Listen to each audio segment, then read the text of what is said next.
Es noticia, comienza así. Es noticia Ecuador. Organizaciones sociales en este día, junto a los indígenas, a los sindicatos, iniciaron en las primeras horas de este martes una nueva jornada de protestas contra las políticas económicas del presidente Guillermo Lasso. El Ejecutivo ha respondido a las demandas, como era de esperarse, reprimiendo a los manifestantes.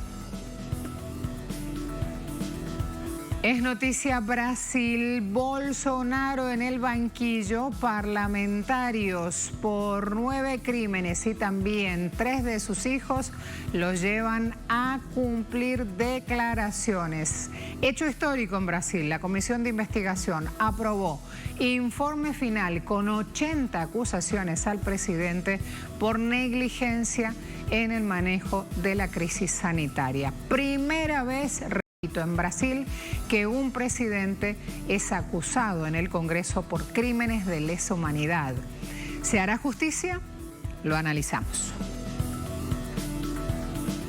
Es noticia El Mundo. El planeta en alerta por aumento de la temperatura global. Es urgente la reducción de emisiones en 45%. Preguntamos, ¿será que las economías hegemónicas se atreverán a bajar sus ganancias en pro de la humanidad?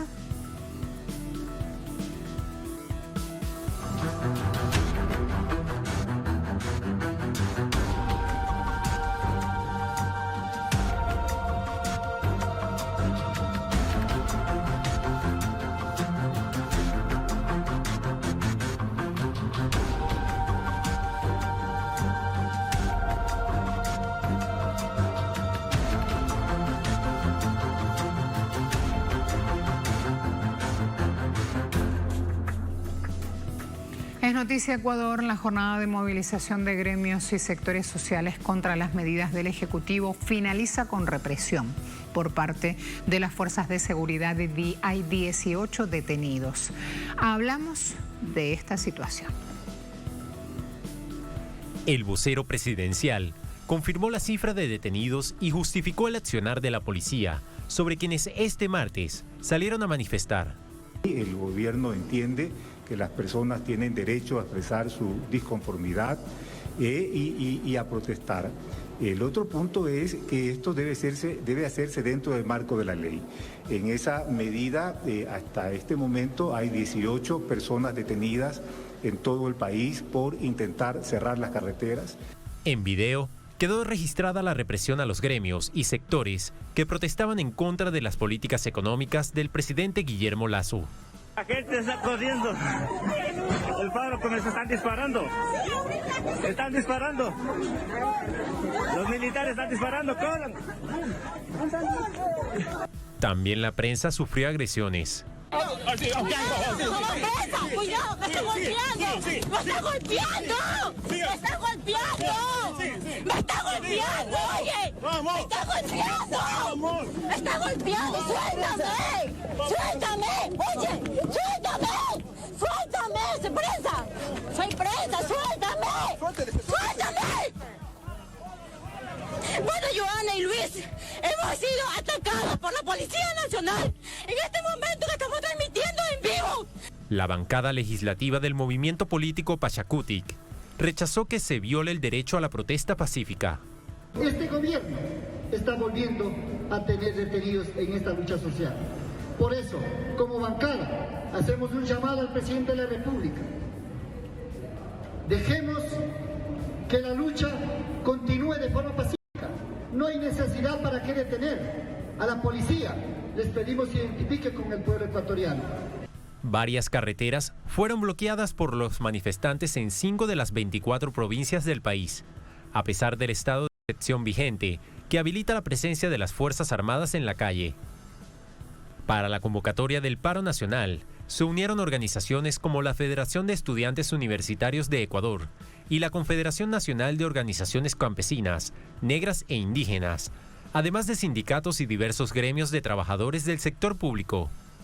Denuncian que el congelamiento de los precios del combustible presentado por el Ejecutivo es un engaño, porque más bien significó un nuevo incremento a la gasolina extra y el diésel, superior a lo que estaba. Piden un real congelamiento que beneficie a las familias ecuatorianas. Los sectores sociales también piden al gobierno dar marcha atrás en la implementación de la propuesta de ley de creación de oportunidades, porque aseguran que precarizará el sistema laboral, y demandan derogar los decretos que amplía la explotación minera y petrolera. Fíjense ahora, nos vamos con Orlando Pérez directamente a Quito. Orlando, miro una publicación, Twitter, presidente Lasso. La paralización representa pérdidas económicas. Dile no al paro por la reactivación y la prosperidad. Mientras eso pasa en Twitter, teníamos los gritos desgarradores de estas mujeres diciendo: prefiero ir presa, no me peguen. Estamos hablando de una situación durísima. Tenemos a esta hora toda la predisposición para oírte. Por favor, Orlando. Hola, ¿qué tal, Marcela? Buenas noches a la audiencia de América Latina y del resto del planeta de Telesur. A estas horas el gobierno ya ha hecho su propia evaluación. Ese tuit que mencionabas, Marcela, correspondiente a la cuenta oficial del presidente Guillermo Lasso, evidentemente me parece que fue hace alrededor de 8 horas, pero sus ministros de Defensa y de Gobierno han dado declaraciones en el Palacio de Carondelet. La ministra de Gobierno, Alexandra Vela, ha dado cuenta en un balance positivo de la jornada del día de hoy, según su versión. Pues apenas hay 38 detenidos, ha dicho ella, es decir, hay solamente 38 detenidos de esta jornada de protesta que se ha extendido a lo largo y ancho del país.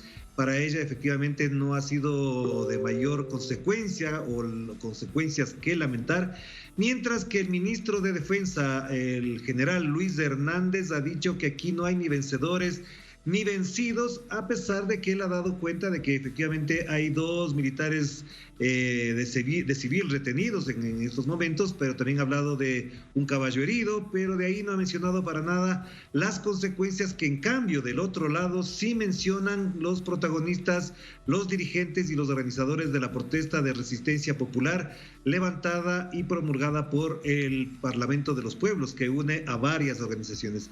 Otro elemento importante que hay que destacar, Marcela, y nuestra audiencia debe tener conocimiento, es que el vocero presidencial, el abogado y periodista Carlos Gijón, dijo en la mañana algo que nos recuerda aquel lenguaje de la doctrina de seguridad nacional de los años 70 que parece que no ha desaparecido del relato político de algunos voceros.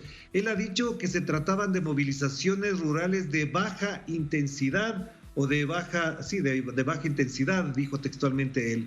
Y esto efectivamente contradice con lo que en cambio vimos por la tarde ya en las movilizaciones tanto en Quito, en Cuenca, el Parque Central de Cuenca, el Parque Calderón estaba abarrotado, hubo movilización y estos momentos continúan las movilizaciones en la capital de Loja, la provincia fronteriza con el Perú, que de paso, hay que decirlo, fue una de las provincias que más votó por Guillermo Lasso Mendoza en las pasadas elecciones del 11 de noviembre. Y un elemento que es muy importante a propósito de lo que tú decías, Marcela, de la violencia con la que actuó la policía, evidentemente no han protagonizado lo que sí ocurrió en octubre del 2019, muertos, personas perforadas los ojos, a pesar de que hay un muchacho en la provincia de Cotopaxi afectado en su ojo, pero no es de gravedad. Lo que sí han revelado algunos medios de comunicación, algunos activistas sociales y políticos, es el enorme personal civil infiltrado en las manifestaciones, que incluso hay videos donde personas vestidas de civil detienen a los manifestantes, es decir, los cogen, los agarran de los brazos y los sacan a un costado y se los llevan presos. Es decir, ha cambiado la táctica, ya no es el personal uniformado, con cascos, con toletes, con escudos, sino que es personal civil infiltrado en las manifestaciones el que detiene a los que ellos mencionan que son manifestantes. Por otro lado, también es importante mencionar que los pueblos indígenas, por ejemplo el pueblo Saraguro, al sur del país, ha dicho que va a mantener la movilización, que esta noche se cierran las carreteras del sur del país, las provincias que unen a Loja con Zamora y también con la provincia del Oro, que son fronterizas con el Perú, se van a mantener en movilización y bloquearán las carreteras. En cambio, lo que sí no tuvimos a la mano en este momento, pero desde la provincia de Cotopaxi hubo una enorme manifestación después del mediodía, avanzada la tarde, se veían miles de indígenas, campesinos, estudiantes, trabajadores que se movilizaban por la carretera que une a la provincia de Cotopaxi con la capital ecuatoriana, que es Quito. Este es el balance hasta el momento, Marcela, pero si digo hay que estar pendientes porque la cifra dada por la ministra de Gobierno, más lo que no ha hecho todavía la CONAIE, es decir, su propia evaluación podría modificar esas cifras, y por el momento este es el cierre de una jornada, la primera gran movilización que debe afrontar el gobierno de Guillermo Lasso, que lleva prácticamente 5 meses en el poder. Hay cosas muy interesantes aquí para reflejar, y aprovecho tu gran experiencia y el conocimiento en el tema Orlando. Cuando tomé el tuit del presidente, es un tuit que ya está reflejado en Los Angeles Times. Esto es importante decirlo, porque una cosa es lo que se mueve a nivel doméstico en medios de comunicación, y otra cosa es ya cuando lleva la información arriba al país del norte. Cuando ya está en Estados Unidos con esta repercusión, un tema de gran importancia social como el que ocurre en Ecuador, convengamos que cambia el abordaje y la presentación en las mesas de redacción de estos medios de comunicación hegemónicos. Lo mismo reseña en este artículo, terminando Los Angeles Times, el antecedente ocurrido en el año 2019, Orlando, cuando nos decías, atentos, lo que pasaba ya antes, una protesta indígena en ese año en contra de la suba de los combustibles, puso al país al filo del rompimiento democrático del gobierno del entonces presidente Lenín Moreno. Estoy leyendo textual el artículo de Los Angeles Times, Orlando. Luego, allí recuerdan que en 2019 se dieron casi 2 semanas de violentas acciones en todo el país, ataques a la Asamblea, recordarás las imágenes en ese momento, y el incendio del edificio de la Contraloría. Así que hay mucho para estar pendiente, Orlando. Creo que esa buena reseña de lo que pasó en el año 2019 hasta ahora es más que pertinente. ¿Te animás a hacerlo en poquito tiempo? Claro, por supuesto, Marcela, para todos es no solamente doloroso, sino además queda todavía impregnado en la retina de muchas personas, en los reporteros, en los periodistas, que además desde Telesur en ese momento cubrimos lo que fue la movilización de octubre del 2019. No se nos olvida jamás, hemos escrito, se ha publicado un libro incluso a propósito de eso, porque efectivamente la represión fue muy intensa y la movilización, como tú mencionaste, ya duró 2 semanas, hasta del 1 hasta el 13 de octubre del año 2019. En esta ocasión, me parece a mí, puedo equivocarme quizás, es que la prevención que había desde las fuerzas policiales, militares, de los organismos de inteligencia, los infiltrados, apuntaron precisamente a bloquear, impedir o neutralizar lo que podría haber sido una reedición de octubre del 2019, que me parece que es el mayor temor que tienen algunas fuerzas políticas, porque consideran, eso sí, con evidencia y con hechos, que en las caídas de gobierno, en los actos de movilización popular más intensos que ha vivido este país, el movimiento indígena ha salido de las carreteras a las calles, de las calles a las plazas, y efectivamente ahí es cuando empieza el bloqueo, la represión y consecuentemente todo lo que implica aquello. Un elemento que es muy importante además, Marcela, y que tú me lo mencionabas, y es además importante destacarlo.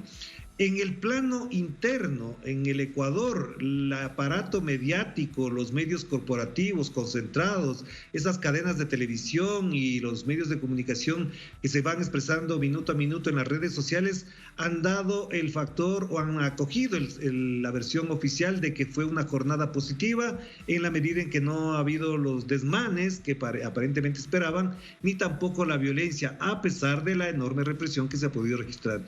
Y por otro lado, y es bueno que lo tengamos muy en cuenta, la atención mundial de medios de comunicación que no aparecen cuando hay problemas en el Ecuador, pues han estado muy atentos a lo que ocurre el día de hoy. No hablo de Telesur, que siempre estaremos pendientes de lo que ocurre acá en América Latina, en Ecuador también en estos casos, pero como tú mencionas del Angeles Times, El País de España, he visto y he revisado varias cuentas de los medios de comunicación, en particular, por ejemplo, agencias como EFE, la Deutsche Welle de Alemania, la BBC de Londres, han estado muy pendientes de esto, porque en todo caso aquí hay un elemento que es muy importante considerar y que me parece que da cuenta del interés. Uno, que la movilización siempre tiene esa connotación de la posible caída de un gobierno, pero dos, es que ocurre en el momento en que el presidente Guillermo Lasso Mendoza está cuestionado, mucho más después de que ayer se reveló por parte de los asambleístas del movimiento político Revolución Ciudadana documentos que probarían que el presidente Guillermo Lasso, cuando inscribió su candidatura, estaba transfiriendo sus dineros a cuentas en paraísos fiscales. Esto lo han mostrado con documentos, en particular con actas y notarizadas en Panamá, lo cual evidentemente le añade un elemento de expectativa, de interés público, político y mediático que llama la atención evidentemente de los medios internacionales, Marcela. Gracias, Orlando. Mira este tuit y con esto ya termino. Antes de ir al análisis, vale la pena. Si tenemos amigos así, imagínense, lo sube Ernesto Samper. Los amigos de Duque andan en problemas. Bolsonaro en Brasil con 10 acusaciones. Lasso en Ecuador procesado por la Fiscalía por los Pandora Papers. Piñera a punto de ser destituido por lo mismo. A Duque le aconsejo, le va mejor cambiando de amigos que buscando nuevos enemigos. Sigo con Ecuador. Mateo Lecuán me acompaña, politólogo. Nos está acompañando precisamente desde la capital ecuatoriana, desde Quito. Mateo, bienvenido. Leías ese tuit y estamos ya de lleno analizando la situación en la cual se encuentra el presidente ecuatoriano. Y cuando hablo de situación, hablo de gobernabilidad incluso.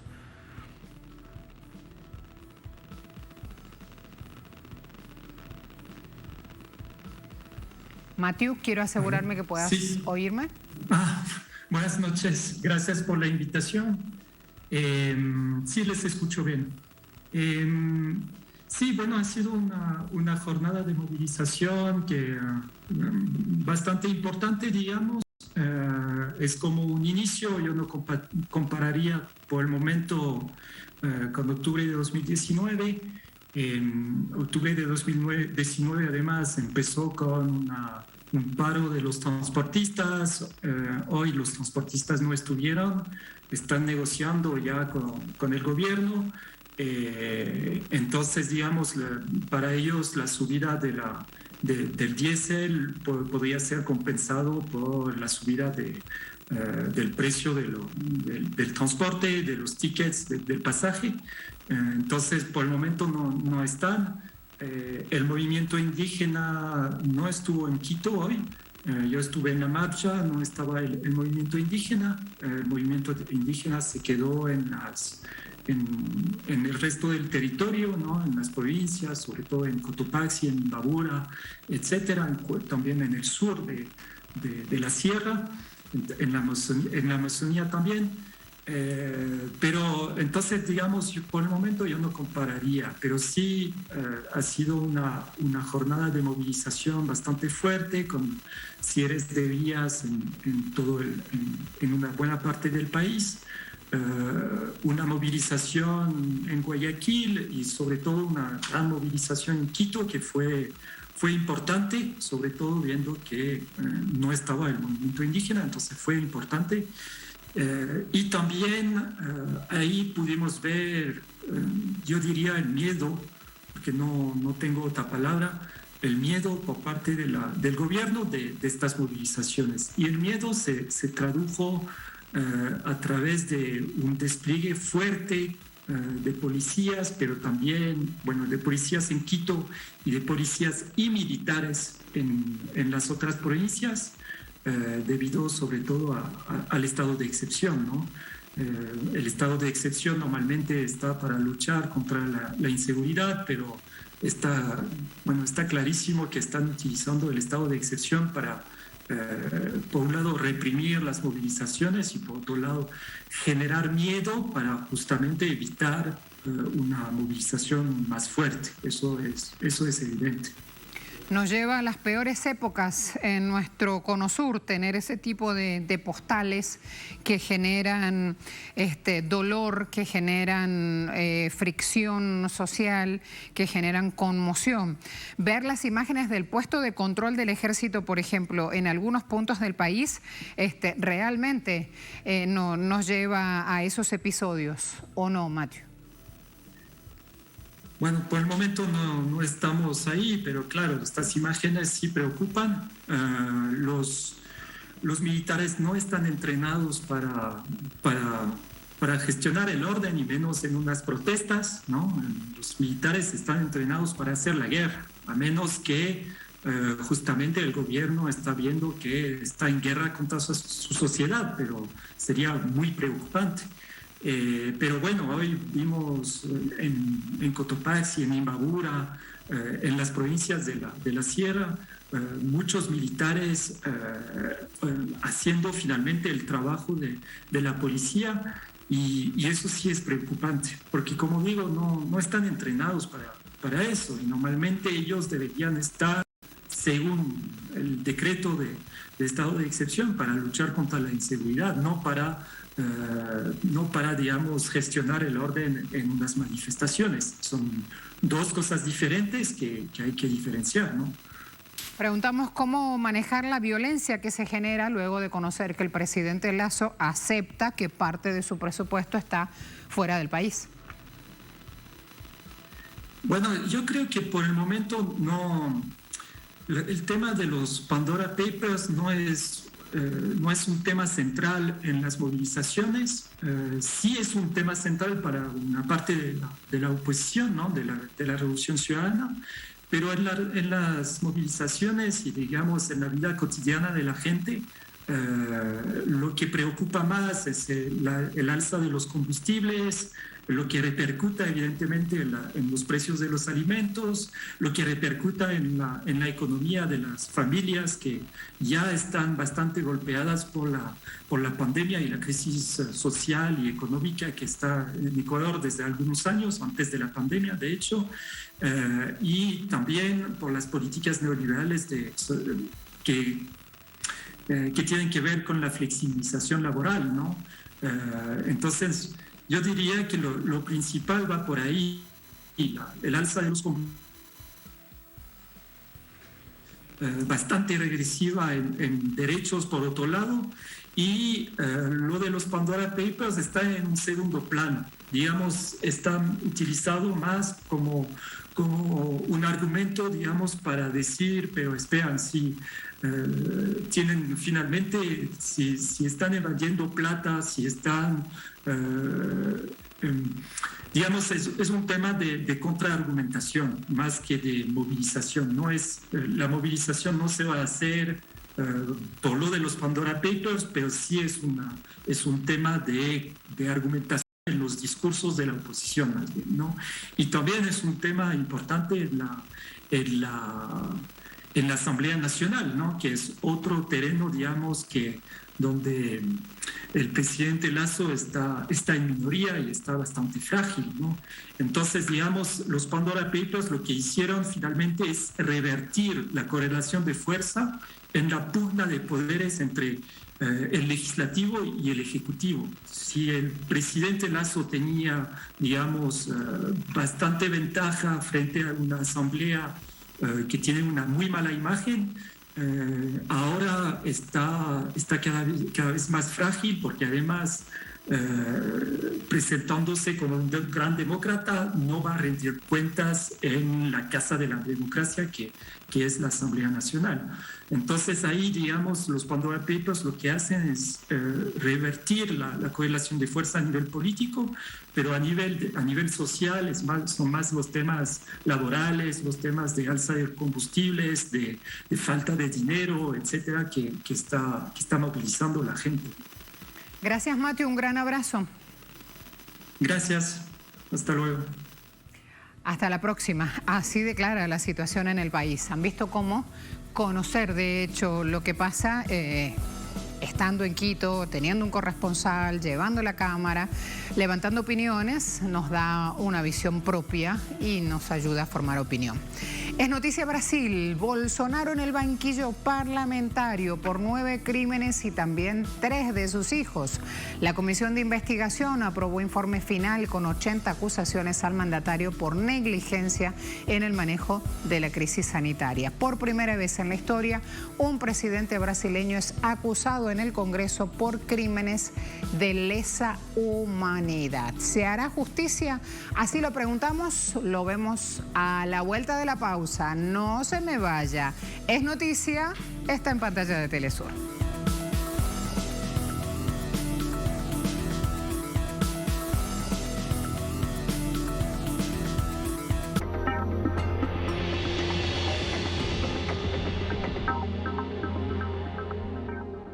Telesur.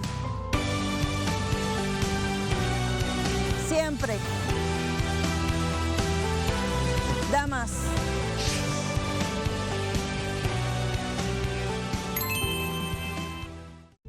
es la nueva expresión monetaria? Consiste en la división entre 1 millón o la eliminación de 6 dígitos a la escala actual. La nueva expresión monetaria simplifica los pagos, las transacciones bancarias, los procesos contables y los sistemas de cómputo. Rumbo al Bolívar digital. Recorre los acontecimientos nacionales e internacionales en un espacio que ofrece lo más relevante del panorama mundial y lo que fue noticia durante toda la semana. En síntesis, todos los viernes, solo por Telesur.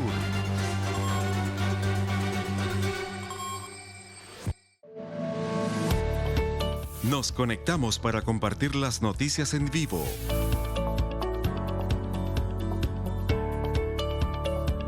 Las 24 horas. Los 365 días del año. Síguenos ahora. Telesur siempre da más.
Es noticia Brasil. Primera vez en la historia que un presidente brasileño es acusado en el Congreso por crímenes contra la humanidad.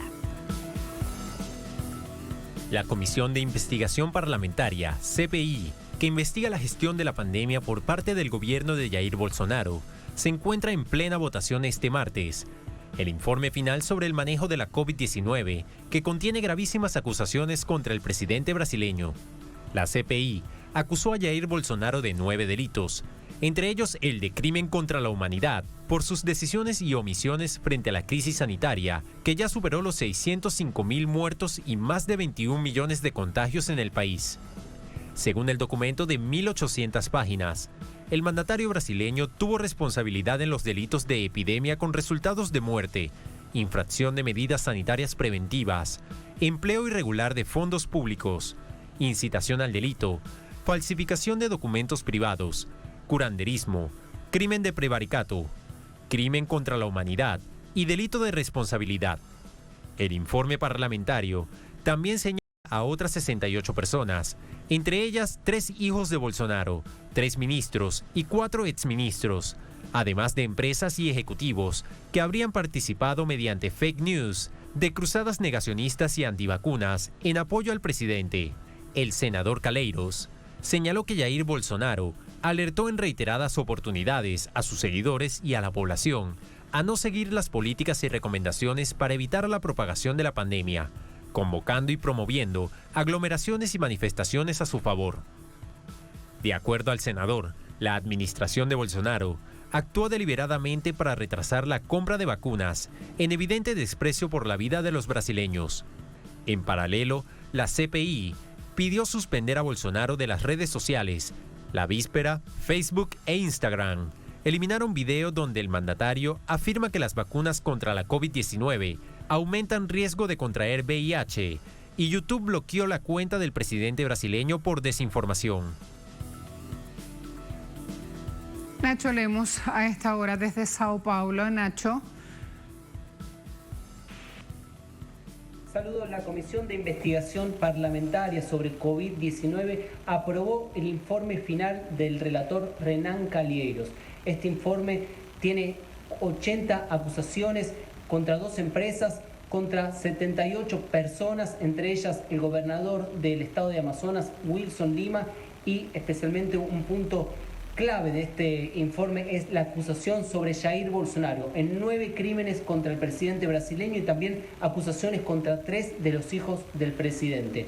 Jair Bolsonaro es citado en diversos crímenes, entre ellos crímenes contra la humanidad por la responsabilidad que tuvo dentro de la crisis sanitaria que vivió Brasil, la participación negacionista de Jair Bolsonaro, algunas citaciones por, entre comillas, charlatanismo. Ha citado la Comisión de Investigación Parlamentaria, crímenes dentro del marco de la ley de impeachment, también crímenes en el marco de crímenes de responsabilidad por parte del presidente brasileño, han sido contemplados por esta Comisión de Investigación Parlamentaria, que además ha pedido pensión sobre las personas huérfanas durante la pandemia de coronavirus. También ha pedido punición a los crímenes de fake news. Un punto importante es que en la última semana Jair Bolsonaro se había manifestado intentando hacer una relación entre un supuesto aumento y aceleración en el desarrollo del HIV-Sida cuando se colocan vacunas contra COVID-19. Estas declaraciones de Bolsonaro falsas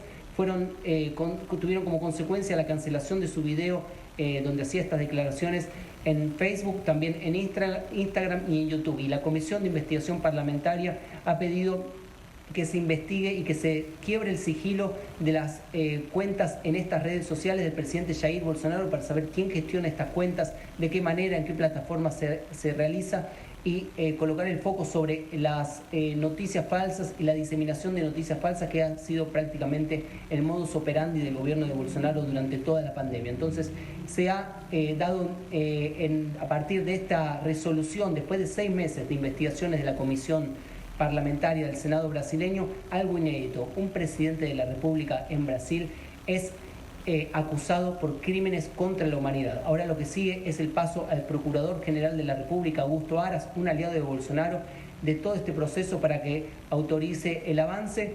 También habrá resoluciones en el marco de la Cámara de los Diputados, donde también hay barreras en la presidencia de la Cámara de los Diputados con un aliado de Bolsonaro, Artur Lira, y también hay procesos que pueden ir, como el proceso por crimen contra la humanidad, a escalas internacionales, instancias internacionales, como lo es el Tribunal Penal Internacional. Estudios.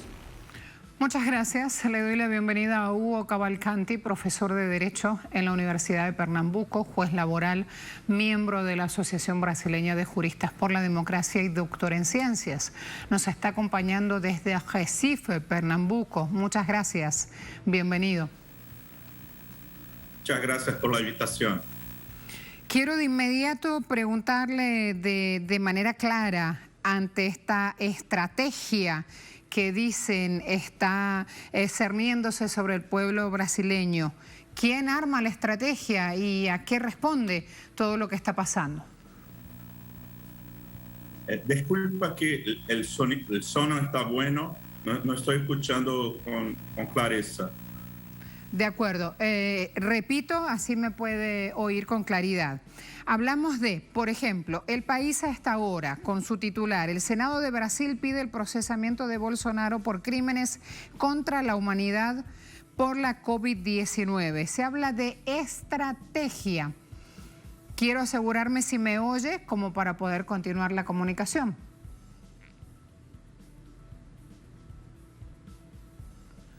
A ver, vamos entonces a ir aprovechando esta información que tengo en mano del país para ir comentándoles, porque a esta hora es el tema que remece el mundo. En redes sociales, si usted en un buscador va a colocar el término Bolsonaro aludiendo al apellido del presidente brasileño, se va a encontrar con cantidad de información en múltiples idiomas.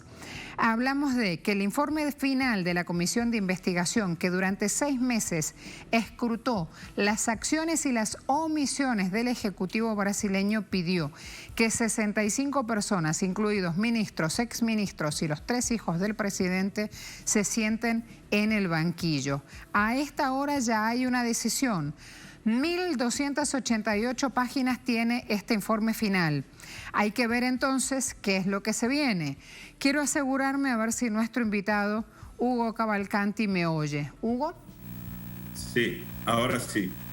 De acuerdo, qué bueno, muchas gracias. Fíjese lo siguiente, ¿cuál es la estrategia? ¿Qué es lo que se viene entonces? Preguntábamos. La estrategia para... En este caso... En este caso, para el pueblo brasileño, ante un presidente que no lo ha oído en época pandémica.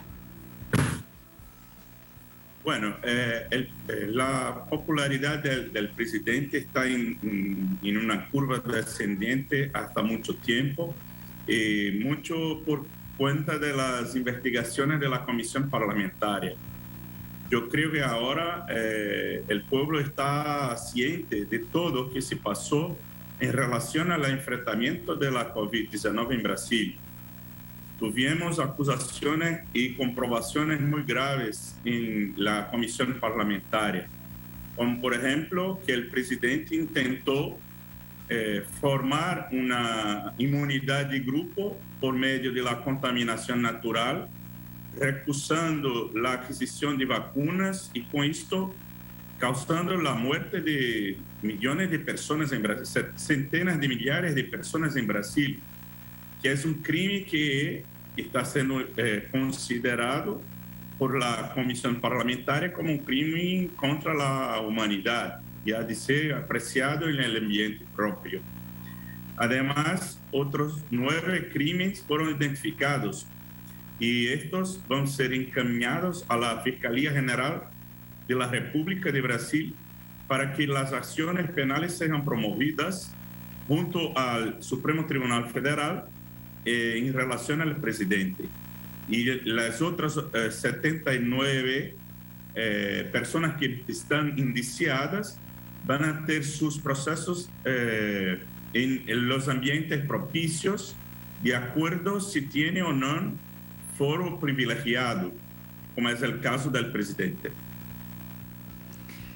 Los delitos que se le imputan, entre otros, epidemia con resultado de muerte, violación de medidas sanitarias preventivas, charlatanismo, incitación al delito, falsificación de documento, uso irregular de subvenciones, prevaricación y 2 cargos tipificados como crímenes de responsabilidad. Quedaron fuera del borrador de acusaciones. Inicialmente estaban pensando en acusar al presidente Bolsonaro de genocidio de pueblo indígena y de homicidio masivo. Hay de todo aquí, cómo discriminar entre esta cantidad de cargos para tratar de entender también la cantidad de fojas que va a tener este expediente. Decíamos más de 1.200, con un gobierno federal que, repito, se ha mostrado omiso, que optó por actuar en época pandémica de una manera no técnica e imprudente. Esto es lo que está volcado en el borrador. Sí, para más que omiso, el gobierno fue activo en el sentido de adquirir, de comprar vacunas superfacturadas por intermedio de empresas que estaban cometiendo corrupción para una cobranza de $1 por vacuna que sería comprada.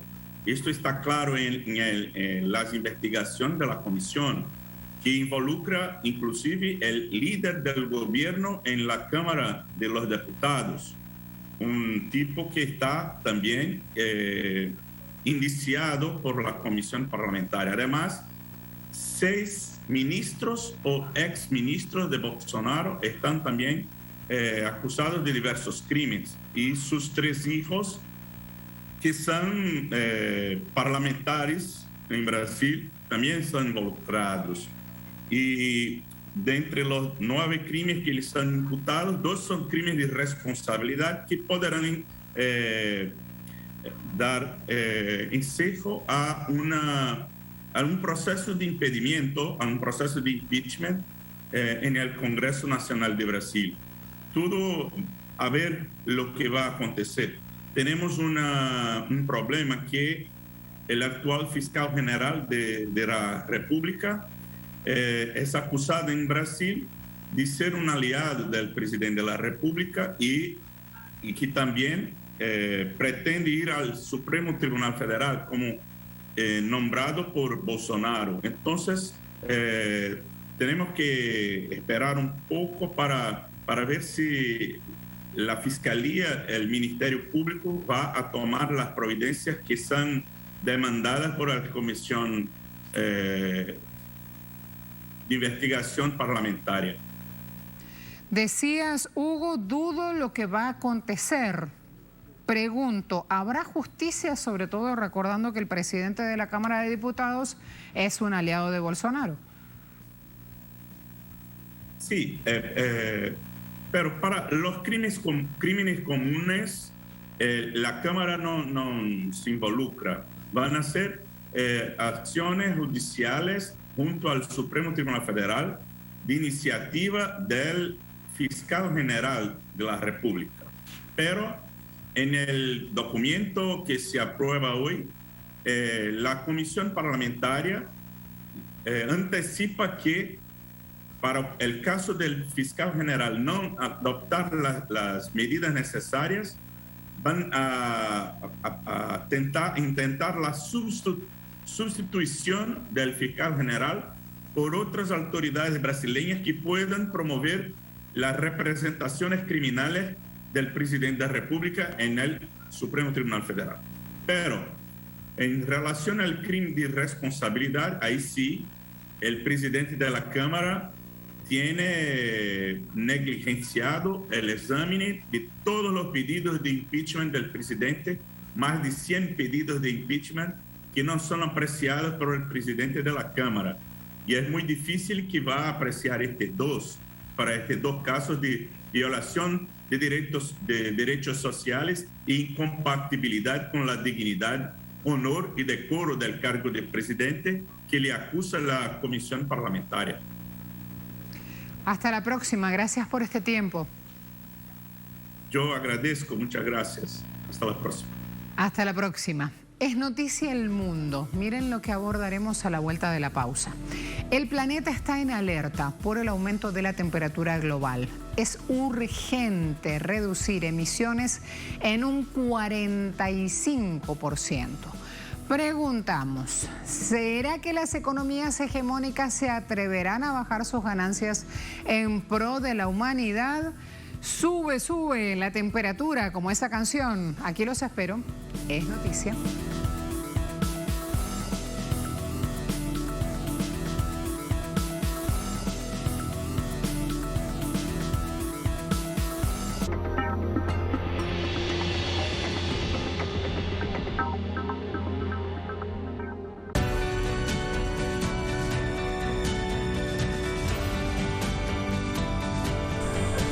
Porque Telesur siempre da más.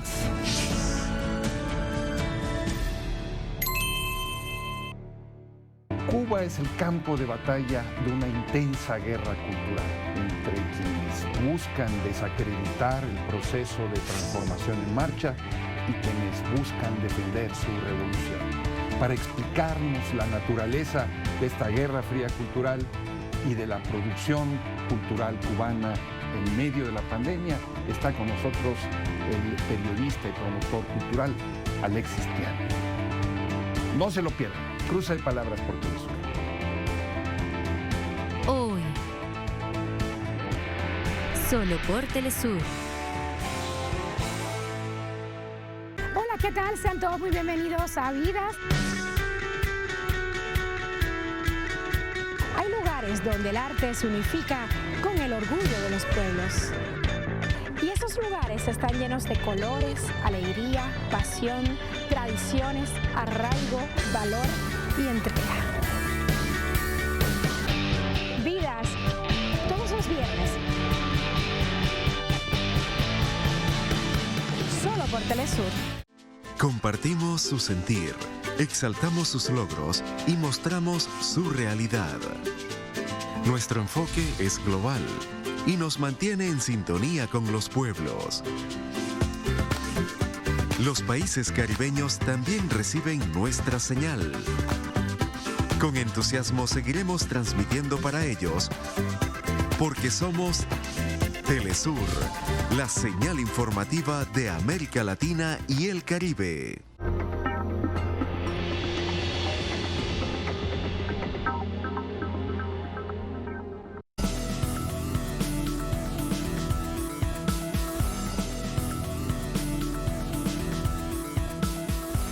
Es noticia mundo. Naciones Unidas advierte que este mundo transita hacia un aumento catastrófico de la temperatura global y hay que tratar esto de forma urgente.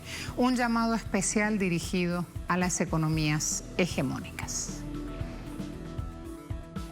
En el marco del 76º periodo de sesiones sobre acción climática de las Naciones Unidas y a una semana del arranque de la 26ª Conferencia sobre el Cambio Climático en Glasgow, el secretario general de las Naciones Unidas, Antonio Guterres, dio nuevamente la voz de alarma sobre el cambio climático, al señalar que las partes del Acuerdo de París están fracasando rotundamente en lograr el objetivo de mantener el aumento de temperatura global en 1,5 grados centígrados para 2030.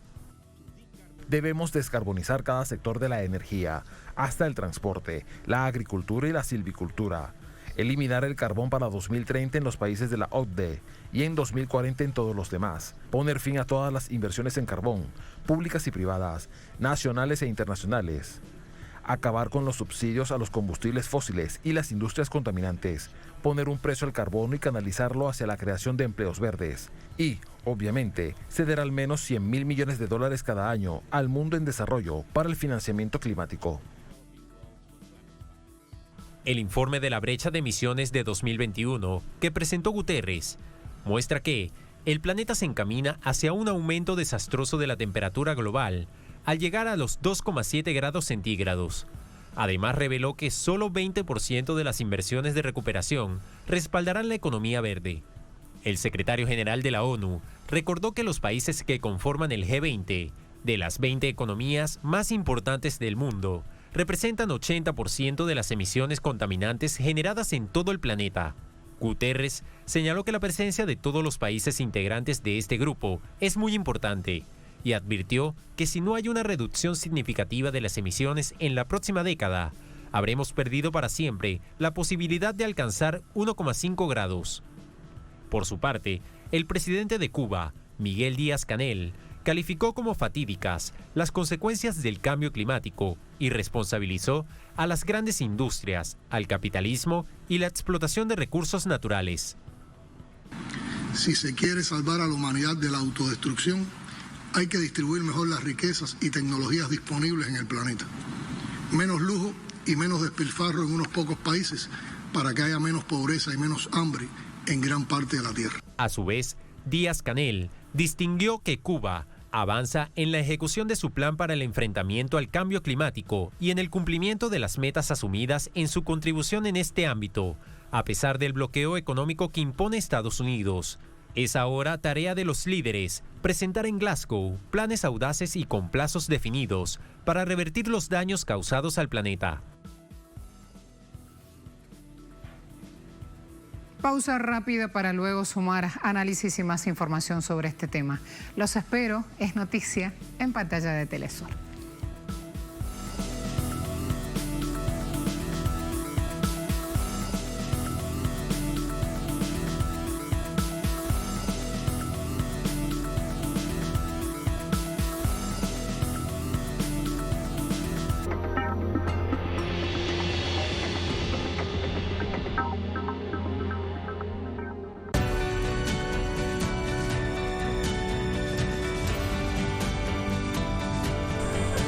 Porque Telesur siempre da más.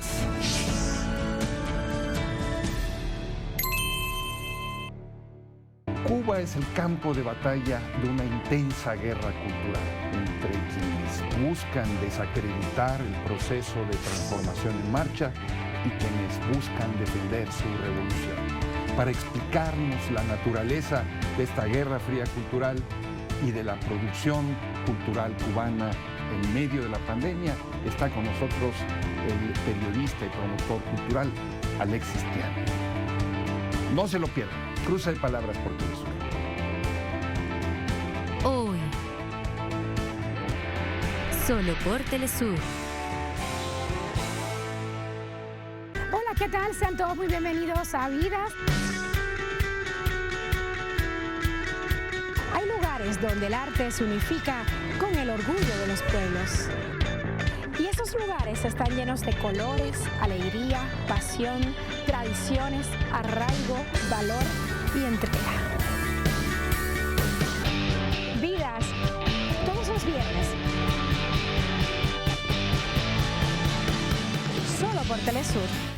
Compartimos su sentir, exaltamos sus logros y mostramos su realidad. Nuestro enfoque es global y nos mantiene en sintonía con los pueblos. Los países caribeños también reciben nuestra señal. Con entusiasmo seguiremos transmitiendo para ellos, porque somos Telesur, la señal informativa de América Latina y el Caribe. ¿Qué tal? Les habla Jorge Gestoso. Te invito a que me acompañes en un nuevo programa en donde estaremos hablando sobre el poder mediático, sobre el poder, con otro notable invitado, Omar Rincón, periodista, catedrático y director del Centro de Estudios de Periodismo de la Universidad de los Andes, directamente desde Bogotá, solo por Telesur. Notables con Jorge Gestoso. Miércoles, solo por Telesur.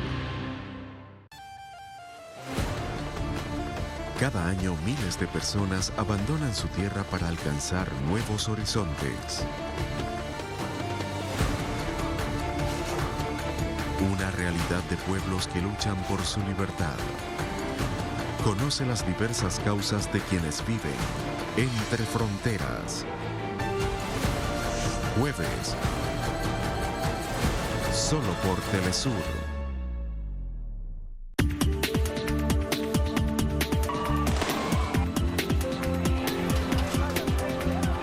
De lunes a viernes te ofrecemos un espacio de entrevistas que impulsa el análisis de los acontecimientos políticos.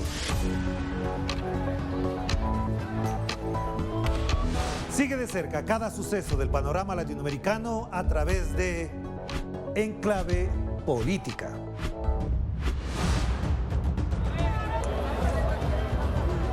Solo por Telesur.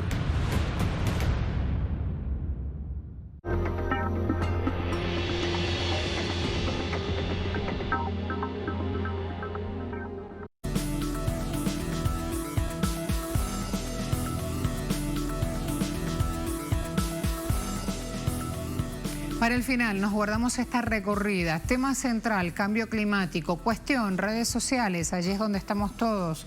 Y donde los que tenemos conciencia tratamos de sumar también información para que cada uno de nosotros cambie y aproveche la coyuntura y sume acciones a favor.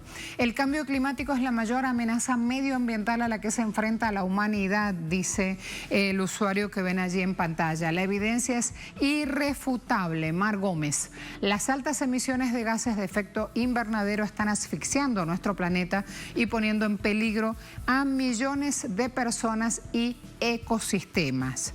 Un punto. Voy a ver el otro. A ver. Otro tuit. Si quieren van rodando el videíto que es muy largo y no nos va a dar el tiempo para mostrarlos en su totalidad. El cambio climático deja miles de desplazados en Centroamérica, lo dice la Deutsche Welle, que es el sistema público alemán de información. Por su localización geográfica, dicen, Centroamérica es especialmente vulnerable a los fenómenos meteorológicos extremos. Eso, sumado a la pobreza y la violencia, lleva a miles a arriesgar su vida para emigrar a Estados Unidos. Allí tienen otro punto con repercusiones inmediatas. Ya esto está pasando. Cambio climático asociado a temas migratorios. Luego, por último, voy al exhorto que hizo Naciones Unidas. Allí lo tienen también en pantalla. Faltan muy pocos días para que comience la conferencia de Naciones Unidas sobre cambio climático en Glasgow. Con la vista puesta en la COP26, he hecho un vistazo a algunos de los momentos más importantes de las conferencias que la han precedido. Aquí sí les sugiero, mi productor, mi dire, les sugiero aquí sí empezar a rodar este video de 23 segundos, que es cortito y que vale la pena tomar la información. Más de 1 millón de nuevos centroamericanos desplazados. Bueno, Estados Unidos no están pasando, pero cuesta pues porque no tienen su siembra, todo eso. Sí, hay unos que se juegan para el norte pues porque no tenían ya no tenía cómo sobrevivir aquí. Hace décadas que se investiga el vínculo entre migración, medio ambiente y cambio climático en la región. Desde el Instituto Privado de Investigación sobre Cambio Climático alertan de que el éxodo se produce... Allí lo tienen. ¿Han visto cuánto en tan poquito tiempo? Bueno, se acabó el tiempo. Así se dieron las cosas. Es noticia. Hasta aquí llega en pantalla de Telesur. A todos muchas gracias. Equipo, como siempre, arriba, vamos. Los veo mañana.